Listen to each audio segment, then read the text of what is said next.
gustaría felicitaros. Me gustaría felicitaros por el éxito de Confecop y por el éxito de todas las empresas cooperativas que formáis parte de Confecop. Zorionak, porque creo que lo estáis haciendo fenomenal. Soy un gran convencido de las bondades del modelo cooperativista y de lo que ha representado este modelo para Euskadi en los últimos años. Durante 30 años yo he estado asesorando a diversas empresas cooperativas y estoy ahora en el proceso, como decía Iñaki, de entrar en el consejo rector de una de ellas. Por ello, para mí es una gran satisfacción y estoy muy contento de estar aquí con vosotros el día de hoy. Me han pedido que hable de dos temas que son muy importantes, de transición energética y de impacto en la competitividad. Y por ello voy a hablar en primer lugar de la competitividad para el bienestar de Euskadi. A continuación hablaré de las palancas de competitividad que tenéis las empresas cooperativas. Luego entraré en la conveniencia ineludible de una transición energética ordenada y justa. Y finalmente acabaré con los retos que tenemos por delante para hacer frente a esa transición energética o para dar respuesta a esa transición energética y las oportunidades que se os presentan y qué hacer para capitalizarlas. Las estrategias de competitividad impulsadas en Euskadi han buscado siempre dos elementos, el desarrollo económico y el desarrollo social. Sin desarrollo económico no hay desarrollo social ni bienestar, y sin desarrollo social y bienestar no hay desarrollo económico. Son dos conceptos que se engloban en lo que desde Orquestra hemos denominado la competitividad para el bienestar. Y para apoyar las palancas, para apoyar la competitividad, existen 6 palancas que tenemos a nuestra disposición en Euskadi. En primer lugar, el capital natural. Y en ello tenemos quizás ahora una excesiva dependencia de las importaciones de energía. El 90% de la energía que consumimos, la energía primaria que consumimos en Euskadi es importada. Y eso hace que cualquier tema energético a nivel mundial tenga un gran impacto en nuestras empresas y en nuestra competitividad y también en la economía de los individuos. Y tenemos también, por nuestro modelo económico, donde un 25% del PIB es un PIB industrial, tenemos también una gran intensidad energética. En segundo lugar, segunda palanca es el capital físico. En el capital físico tenemos un porcentaje de inversión en bienes de equipo que es muy superior a otros territorios y tenemos una fuerte dotación en infraestructuras físicas y en equipamientos. La tercera palanca, que es la financiación, tenemos en Euskadi unos niveles de endeudamiento muy bajos y tenemos unas cooperativas con una mayor financiación propia. En el área de conocimiento creo que todos reconocemos la excelencia de la Red Vasca de Ciencia y Tecnología e Innovación que ha servido de ejemplo a nivel europeo.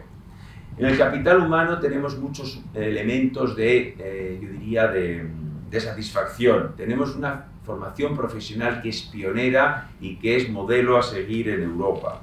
Tenemos una educación terciaria que es superior a la media europea. Y tenemos mucho talento, pero también tenemos por delante una gran falta de talento para todas las necesidades de recursos humanos que vamos a necesitar de cara al futuro. Y este es un problema que vamos a tener que abordar de forma importante debido a la caída de la demografía que tenemos en Euskadi. Y finalmente tenemos con el capital social, tenemos en el País Vasco el mejor índice de calidad institucional del Estado y estamos en el primer cuartil a nivel europeo en calidad institucional, con una cultura de colaboración público-privada que es ejemplar. Como decía Rosa Lavín al principio, y creo que las empresas cooperativas encajan perfectamente en este modelo de competitividad para el bienestar. A las empresas cooperativas os mueve la generación de riqueza, la cohesión social y el bienestar de la ciudadanía. Por eso podéis ser partes importantes de la solución que tenemos que abordar por delante. Y la competitividad de la empresa cooperativa se basa en determinados elementos.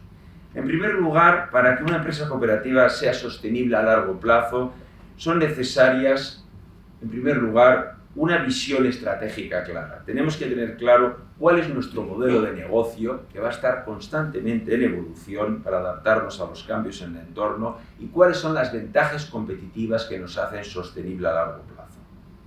Tenemos que tener unas operaciones resilientes, pensadas en el ciclo bajo que tendremos periódicamente en el mundo. Y para ello será muy importante la digitalización, la productividad y los costes energéticos. Por ello hablaremos luego de transición energética. Y en tercer lugar tenemos que tener talento comprometido. Comprometido con los proyectos y el propósito de nuestras cooperativas y con las habilidades requeridas y en evolución que vamos a necesitar de cara a futuro. Y para lograr estas tres palancas que son clave para la competitividad de las empresas cooperativas, tenemos unos facilitadores. En primer lugar, la innovación. Innovación desde un punto de vista tecnológico, que va a ser fundamental en los próximos años, e innovación también desde el punto de vista de los modelos de negocio para hacer frente a los retos que van a venir.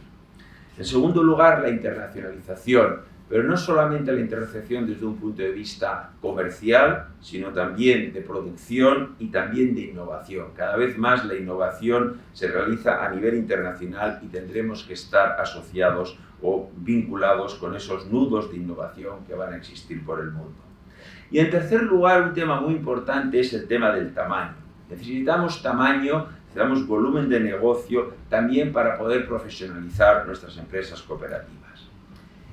Y todo esto va a requerir una gran dosis de adaptabilidad. Estamos en un entorno cambiante, en un entorno que es impredecible, que es muy difícil de definir qué es lo que va a ser o lo que va a primar de cara a futuro. Vamos a tener cambios en las cadenas de valor, y muchos de ellos provocados por la digitalización y provocados por la transición energética. Vamos a tener también confluencia de sectores, y todo eso hace que tengamos que, en un entorno de inversiones a largo plazo, tengamos que ser muy adaptables y muy flexibles para ver en cada momento qué es lo que nos toca hacer. Y todo ello relacionado con un mundo donde vamos a tener, como bien se decía antes, tres transiciones: la transición energética, la transición social y la transición tecnológica. Y yo hoy me voy a centrar principalmente en la transición energética y medioambiental, que creo que tiene un gran impacto. Por sentar las bases, yo creo que todos estamos de acuerdo en que el cambio climático requiere actuaciones contundentes y urgentes. Es un problema global y es un problema que tiene impactos devastadores. Es un problema que tiene asimetrías en las responsabilidades. El 33% de las emisiones acumuladas en la atmósfera vienen de Europa, frente, por ejemplo, a un 3% de las emisiones acumuladas que vienen de África. Y tenemos 7 países que representan el 70% de las emisiones, empezando por China, cuyas emisiones están casi cerca del 30% de las emisiones mundiales. Solamente a efectos comparativos, un año entero de emisiones de CO2 de Euskadi es equivalente a 10 horas de China. Hace unos años hice ese mismo cálculo y eran 18 horas. En la actualidad, estos son 10 horas de emisiones de China, lo que representa todo un año de emisiones de Euskadi. Y este es un problema además que se agrava y que se va agravando por el crecimiento. Es decir, las emisiones están relacionadas directamente con la población y somos 7.500 millones de habitantes y vamos a pasar en breve a ser 9.000 millones de habitantes. Cuanta más población, más emisiones. Y por la mejora de la calidad de vida. Y hay muchos países, esto lo que ahora se llama el sur global, es decir, los países africanos, asiáticos, etcétera, que quieren más calidad de vida para sus ciudadanos, que quieren vivir mejor, que necesitan movilidad, que necesitan edificios, que necesitan cemento, que necesitan acero, que necesitan vidrio. Y todo eso conlleva más emisiones. Por lo tanto, no estamos ante un problema que por mucha eficiencia energética o por mucha reducción de intensidad energética vaya disminuyendo, sino un problema que cada vez se va a ir agravando si no actuamos. Por lo tanto, está claro que el objetivo es descarbonizar la sociedad, pero, esto es un matiz que creo que es muy importante, con el menor coste social posible. Y por ello necesitamos una transición energética que sea inteligente, ordenada y justa. Que tenga en cuenta las condiciones estructurales. No es lo mismo la transición energética en Europa, donde estamos yendo a por la descarbonización a tope, con la transición energética en Asia, donde el objetivo principal es crecimiento, pero crecimiento responsable, pero crecimiento. Ellos quieren crecer y necesitan crecer. O en África, donde la transición energética es muy simple, es pasar de la oscuridad a la luz. Hay países africanos donde más del 70% de la población rural no tiene acceso a energía. Y no tienen acceso a energía significa que no tiene acceso a refrigeración, no tiene acceso a poder bombear agua, no tiene acceso a tener comida fresca. Es decir, tiene unas trascendencias muy importantes. Pero también nosotros tenemos que tener que Euskadi tiene características intrínsecas propias. Es decir, tenemos un modelo donde el 25% del PIB es industrial. Y eso hace que nuestro punto de partida o nuestra posibilidad de descarbonizar sea muy diferente a otras comunidades autónomas, a otras regiones a nivel europeo que tienen un muchísimo menor componente industrial. Tenemos que tener también en cuenta cuál es nuestro acceso a energías. Ya comentaba antes que nosotros tenemos una gran dependencia energética a nivel mundial y cuáles son las características de nuestro entorno para poder implantar renovables, etc. Por ejemplo, hay muchísimos países que están apostando ahora por la eólica offshore, la que se hace, la eólica marina.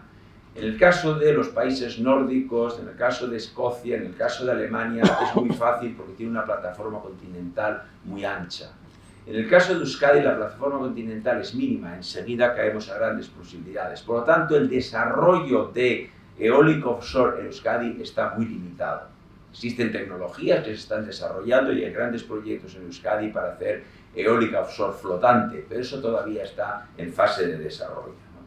Y tenemos que también tener en cuenta cuál es la ordenación del territorio y qué es lo que nos permite hacer el territorio para poder actuar en la transición energética.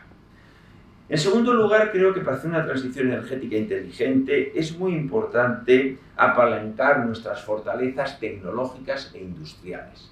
Tenemos grandes fortalezas tecnológicas e industriales en Euskadi, tenemos muchísimos elementos o un gran porcentaje de toda la cadena de valor del mundo eólico y del mundo de las renovables, pero tenemos que tener tiempo para hacer nuestra transición.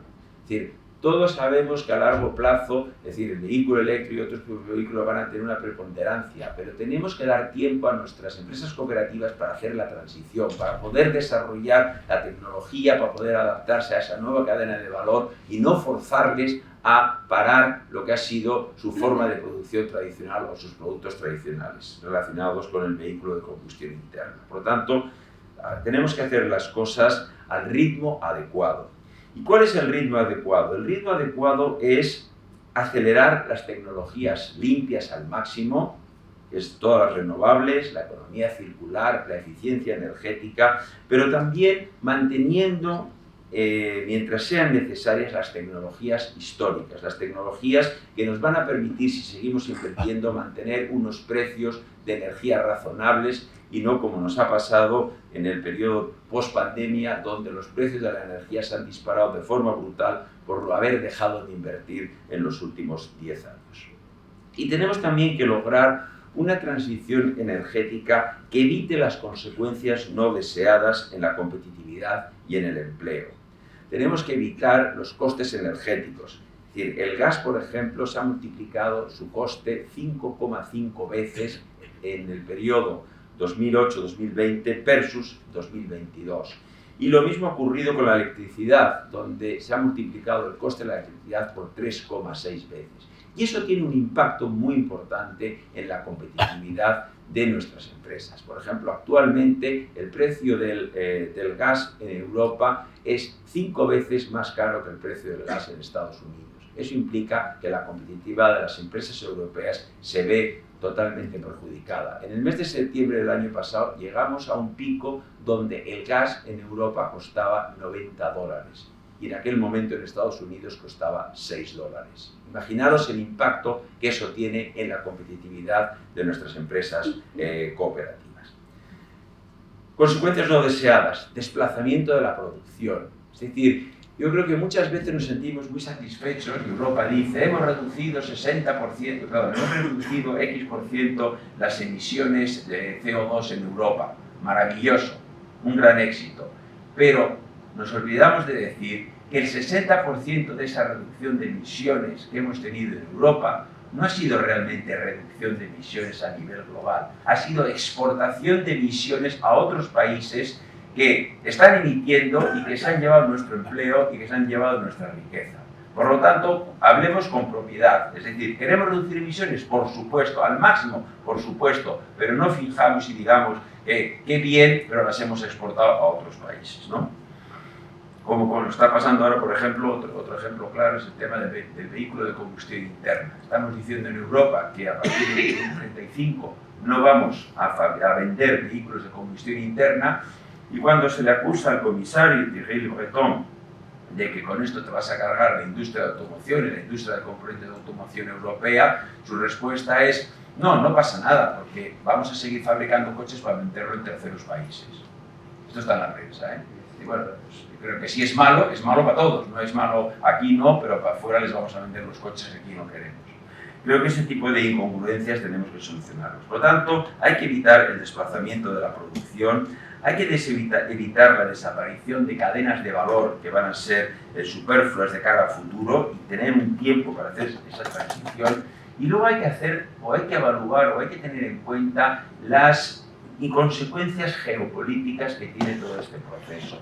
La nueva economía, la economía verde que tenemos por delante, y que tenemos que ir hacia ella, pero ojo, esa economía verde es una economía que estamos haciendo una transición hacia China, porque el 80% de la fabricación de baterías, el 80% de la fabricación de vehículos eléctricos, el 80% de todo lo que vamos a necesitar en esa transición viene de China. Por lo tanto, cuidado con eso. ¿Tenemos que ser verdes? Sí, pero ojo, pensemos bien cómo podemos hacer para que esa transición la podamos capitalizar aquí y no la capitalicen terceros países y lo único que hagamos es transferencia de riqueza de aquí hacia terceros países. Y por lo tanto, con todo esto, lo que necesitamos es ser parte activa de la transición energética y ser parte activa de la solución energética desde el mundo de las cooperativas, desde el mundo de las empresas cooperativas. Por dos motivos. Uno, para asegurar la supervivencia y el empleo. Y en segundo lugar, para aprovechar las oportunidades que existen de nuevos negocios derivados de la transición energética. Y está claro que tenemos que asegurar la supervivencia de nuestras empresas cooperativas. ¿Y eso qué significa? Significa que tenemos que actuar contundentemente en la mejora de la sostenibilidad de nuestras operaciones. Tenemos que reducir las emisiones al máximo. Tenemos que ver cómo podemos hacer que los procesos productivos que tenemos actualmente sean menos emisores de CO2 y de gases de efecto invernadero. Tenemos que mejorar la eficiencia energética, cosa que Euskadi es una de las regiones que tiene mayor eficiencia energética. Y si hemos tenido una gran eficiencia energética en Euskadi, no es únicamente porque podamos estar más o menos concienciados por los problemas medioambientales, sino porque el coste de la energía ha hecho que tengamos que ser a la fuerza eficientes desde un punto de vista energético. Y tenemos que ser también muy eficientes en el uso y en el consumo del agua. Porque ahora hablamos mucho de energía, pero se nos está olvidando que también tenemos un problema de agua importante en el mundo. Y uno de los graves problemas también que tenemos es que la nueva economía verde, que está muy basada en los minerales, en el litio, en el cobalto, en el manganeso, en el cobre, requiere grandes cantidades de agua para su procesamiento. Y además da la casualidad que los sitios donde se producen esos minerales son sitios donde tenemos carencia de agua. Por lo tanto, os advierto, tengamos mucho cuidado con el tema del agua. Tenemos también que reducir los residuos. En todos nuestros procesos productivos, de nuestras empresas cooperativas, tenemos que asegurarnos que generamos los menores residuos posibles, cosa que en Euskadi no estamos demasiado bien. Tenemos que potenciar mucho el tema de residuos. Y tenemos también, desde un punto de vista tecnológico y desde un punto de vista de diseño, implantar el ecodiseño, tratar de diseñar productos donde ya estemos contemplando el tema del reciclaje y el tema de la reducción de consumos de materiales.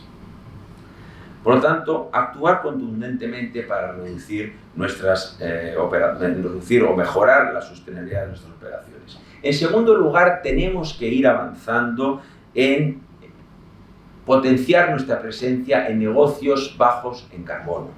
Tenemos que detectar todas las nuevas oportunidades de negocio que existen en la economía baja en carbono y tenemos que ir diversificando hacia sectores que, en lugar de ser el tradicional de gas, etcétera, petróleo, tengamos que ir a clientes más en sectores donde el componente medioambiental sea mucho mayor, ¿no? Evolucionar, por ejemplo, del gas al hidrógeno, etcétera, ¿no?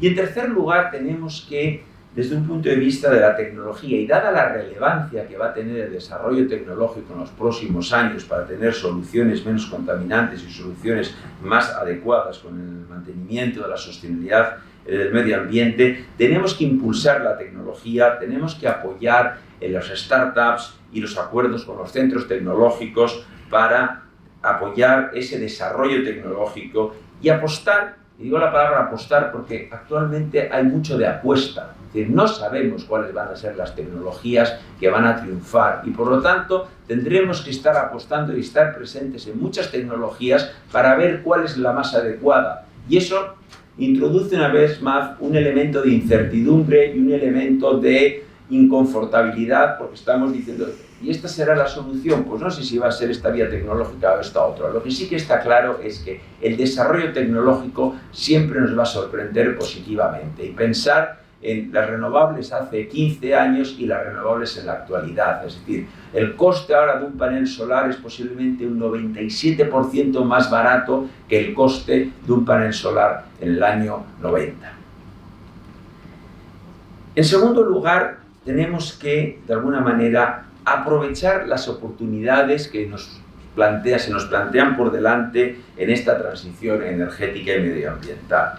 En primer lugar, tenemos que aprovechar todas las oportunidades en las renovables, a lo largo de toda la cadena de valor, no solamente en la fabricación, sino también en los servicios, en los desarrollos informáticos relacionados con las renovables, y también no solamente pensando en las grandes instalaciones de renovables, sino también pensando en una cosa que hemos visto esta mañana, que es la generación distribuida y las cooperativas de producción y consumo energético, donde se puede jugar un gran rol. No se trata únicamente de instalar grandes parques eólicos o grandes parques solares, sino también, en la medida de lo posible, de acercar eso al punto de consumo en los tejados de nuestros edificios, en las cubiertas de nuestras fábricas, etcétera, y desarrollar, que además ahí el movimiento cooperativista está jugando un papel importante.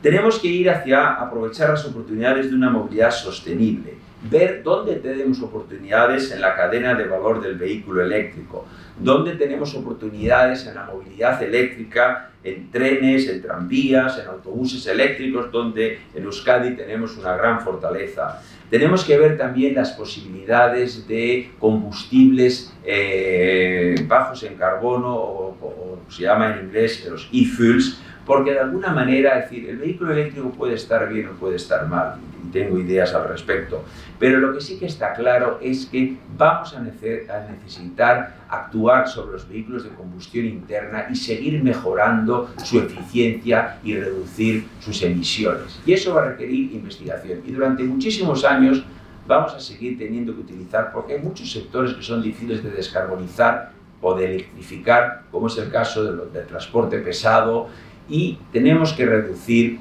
la antigüedad de nuestro parque automovilístico. Es decir, actualmente estamos ya en 13,5 años la antigüedad del parque automovilístico. Y un coche viejo de combustión interna emite posiblemente, si uno moderno emite un 60% menos que uno que tenga 20 años. Y por lo tanto tenemos que rejuvenecer el parque, porque las ayudas se nos están yendo a los coches eléctricos, que suelen ser normalmente, y perdonadme la expresión, para ricos urbanitas, que tienen un segundo coche y que les gusta para desplazarse en la ciudad y entrar en las zonas de bajas emisiones, pero Es decir, la realidad es que hay muchísima gente que no puede comprarse un coche eléctrico y que va a tener que comprarse o sigue manteniendo coches de segunda mano de más de 20 años porque no puede hacer esa transición. Y tenemos que ayudarles y cualquier transformación de un coche de 20 años en un coche moderno de combustión interna ya implica, de entrada, un 60% de reducción de emisiones. ¿Y qué vamos a decir de los camiones? Y menos mal que en Euskadi, que no se ha hecho en ningún otro sitio del Estado, en Euskadi hubo el año pasado, fomentado por el EVE, unas ayudas para descarbonizar los camiones, porque los camiones tenían todavía una edad media muchísimo superior, que creo que está alrededor de 18 años. Por lo tanto, hay que apoyar a esos camiones que no se pueden electrificar, porque no, es decir, la batería de un camión eléctrico sería equivalente al 50% de la carga, a que por lo menos sean mucho más eficientes desde un punto de consumo de combustibles. En tercer lugar, necesitamos redes inteligentes y tenemos que ver qué posibilidades tenemos desde el mundo nuestro para apoyar o ver oportunidades en la electrónica de potencia, en las subestaciones inteligentes, en el material superconductor, porque si no tenemos redes inteligentes, si no tenemos esto, va a ser imposible la electrificación de la movilidad, que es uno de los grandes problemas. No solamente es el si tengo o no tengo acceso a puntos de recarga, que no los tengo, sino que es que además, aunque los tuviese, posiblemente, y de hecho lo hemos visto en Estados Unidos y lo hemos visto en otros sitios, la red no es capaz de dar la energía que necesitan esos coches eléctricos. Tenemos que apoyar a tope y tenemos que ver qué oportunidades como empresas cooperativas tenemos en el mundo de la eficiencia energética. Es decir, y especialmente en la eficiencia energética de los edificios. Y digo aquí porque la eficiencia energética en los edificios, el mejorar la sostenibilidad de los edificios, tiene dos grandes ventajas. Primero, que es un sector que crea mucho empleo.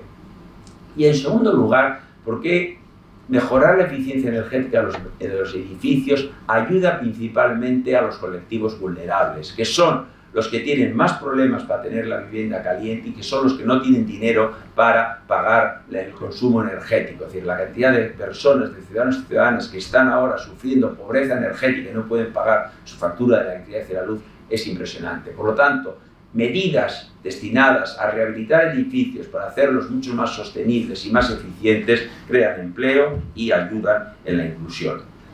Tenemos que actuar a tope en la economía circular, transformar residuos en energía, reciclaje, valorización de residuos. Tenemos que actuar en ese área y creo que hay muchas oportunidades de negocio relacionadas con ello. Tenemos que actuar también en el sector de la alimentación. Tenemos que ir hacia una alimentación sostenible, nuevos alimentos, biotech food. Es decir, hay muchas posibilidades de ser medioambientalmente sostenibles en el mundo de la alimentación. Tenemos que ir a tope en las tecnologías digitales, sensores, digitalización, ciberseguridad, que van a ser parte integrante de la transición energética. Y tendremos que explorar las posibilidades a futuro que se puedan ofrecer en un sector que ahora está muy de moda, pero que tiene grandes incertidumbres, como es el sector del hidrógeno. Y para aprovechar todas esas oportunidades, ¿qué necesitamos? Pues necesitamos 4 cosas. En primer lugar, actitud emprendedora, cosa que siempre ha sido característica de las empresas cooperativas. Tendremos que hacer apuestas tecnológicas, tendremos que tener observatorios tecnológicos que nos digan por dónde pueden ir el futuro, tendremos que apalancarnos en aquellas empresas tractoras que puedan tener una mayor visibilidad de hacia dónde vamos y meternos al rebufo de estas empresas tractoras. Y tendremos también que tener muy en cuenta lo que yo llamo la teoría, lo he copiado a otras personas, es la teoría del trapecio. Es decir, en estas apuestas tecnológicas tendremos que ver cuándo es el momento para entrar. Y entrar demasiado pronto, te puedes tirar al vacío, y si entras demasiado tarde también te caes. Tienes que ver cuál es el momento de madurez tecnológica que te permite entrar con garantías de éxito. En segundo lugar, creo que es muy importante, y esta mañana se ha hablado en todas las presentaciones repetidas veces, el tema de la colaboración y la intercooperación. Colaboración con otras empresas, con centros tecnológicos, con las empresas tractoras, para avanzar en detectar esas oportunidades y en aprovechar las tecnologías. Tendremos que aprovechar la fortaleza de las redes que tenemos en el mundo cooperativista para intercooperar y poder avanzar con garantía de éxito. Y tendremos que apalancarnos también en los clústeres que tenemos en el País Vasco y que es una cosa también distintiva del País Vasco frente a otras regiones, y todo ello para lograr ese desarrollo que necesitamos de cara a futuro. En tercer lugar, vamos a necesitar mucho apoyo institucional. Es decir, todo esto va a requerir inversiones, todo esto va a requerir esfuerzos y va a requerir regulación. Y necesitamos que sea un apoyo que realmente sea apoyo, que aporte dinero fresco. Y aquí hay una gran diferencia, y no sé si luego si hay alguna pregunta podemos entrar en más detalle, pero la normativa europea y la normativa americana son totalmente diferentes. La normativa americana, en primer lugar, es simple, dentro de su complejidad. Y para que os hagáis una idea, el IRA, que es la Inflation Reduction Act, que se promulgó el año pasado en el mes de octubre, noviembre, frente a la normativa europea, que tiene un nombre rimbombante de 2 líneas. Es decir, la gran diferencia de entrada es que la normativa americana son 300 páginas, la normativa europea son 4.000 páginas. La normativa americana mete en el sistema 369.000 millones, es decir, millones americanos, 1.000 millones de dólares frescos, nuevos, en la economía americana. La normativa europea lo único que hace es como los trileros, nuevo dinero de los fondos europeos, del REPower, del no sé qué, tal, y añado como mucho 40.000 millones de euros, frente a los 369.000 de los americanos, que con el apoyo del sector privado en Estados Unidos va a ser 1.400 billones. Y luego además, es decir, la gran diferencia entre la normativa americana y la normativa europea es que la normativa americana se basa todo en créditos fiscales, en subvenciones, en apoyo. La normativa europea tiene una dosis muy importante de prohibición.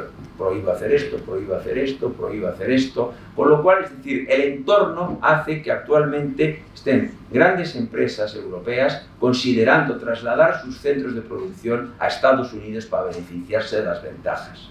Lo cual es una desgracia para Europa.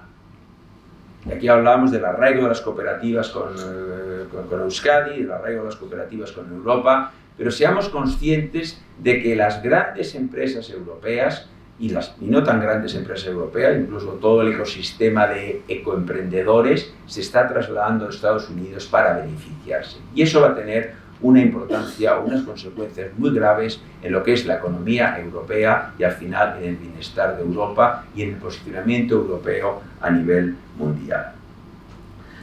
Y en cuarto lugar, necesitamos que haya una regulación que sea clara, es decir, no sea burocrática y que sea entendible, estable, porque al final las inversiones que tenéis que hacer como empresas cooperativas son a largo plazo. Y necesitamos una garantía de que esa regulación va a seguir estable en el tiempo y no esté cambiando cada X tiempo. Y luego adaptativa, porque el desarrollo tecnológico va a ser bestial y no sabemos por dónde van a ir. A mí me sorprende cuando desde Bruselas alguien puede decir que el futuro va a ser esto.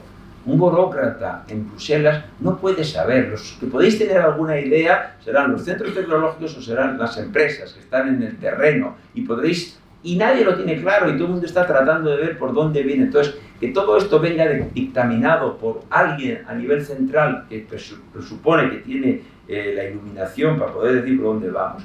¿Y eso a qué me lleva? Me lleva a que, y creo que Rosa Lavín esta mañana lo ha dicho repetidas veces y creo que es el camino, necesitamos tener influencia institucional. Necesitamos hacer ver cuáles son las problemáticas que todo esto nos genera en las cooperativas y cómo podemos tener una normativa que sea simple, que no sea burocrática, que no nos meta en una cantidad de procedimientos que al final, es decir, para conseguir cualquier tipo de ayuda y de subvención necesitas rellenar 40.000 formularios y tienes que contratar externos para que te ayuden a rellenar todos los papeles que igual una gran empresa del mundo corporativo pues tiene recursos y tiene dinero para poder hacerlo, pero nosotros no tenemos, y por lo tanto que sean cosas simples, que sean cosas que se puedan tramitar fácilmente, que sean entendibles. Hace poco estaba en una empresa con la que colaboro tratando de entender la normativa europea en un determinado tema. Había dos empresas de estas auditoras, de las grandes,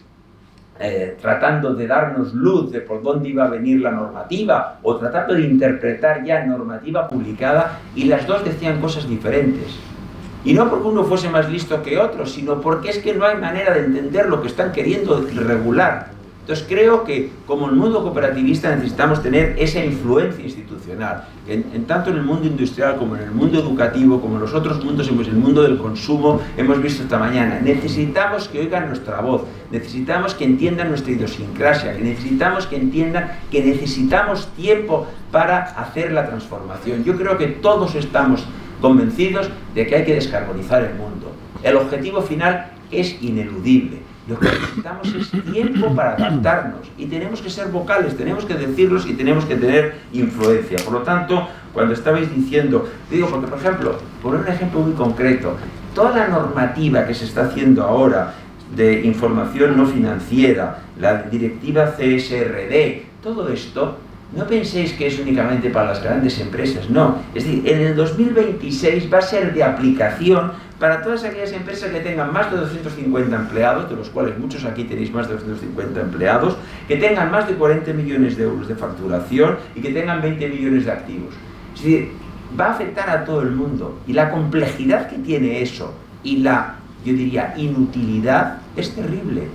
Estamos hiperregulados, cuando lo importante es, ¿usted está reduciendo emisiones? Pues dígamelo, pero no me hagáis rellenar papeles y papeles y papeles de información redundante. Bueno, perdonad que me caliente en este tema, pero creo que es importante que pongáis vuestra voz. Porque al final necesitamos hacer una transición energética inteligente, que haga frente a los retos medioambientales, a tope en la lucha contra los retos medioambientales, pero que esté hecho en armonía con el desarrollo industrial y tecnológico y con la protección del empleo en nuestro territorio, y que evite el impacto negativo en la competitividad y al final, en lo que es más importante, en el bienestar de nuestra sociedad. Por ello, como cierre, 4 prioridades de actuación que me gustaría destacar. En primer lugar, creo que el mundo cooperativista puede y debe aprovechar la transición energética, redefiniendo vuestro modelo de negocio en la medida que vayáis viendo y estar muy atentos a detectar las nuevas oportunidades.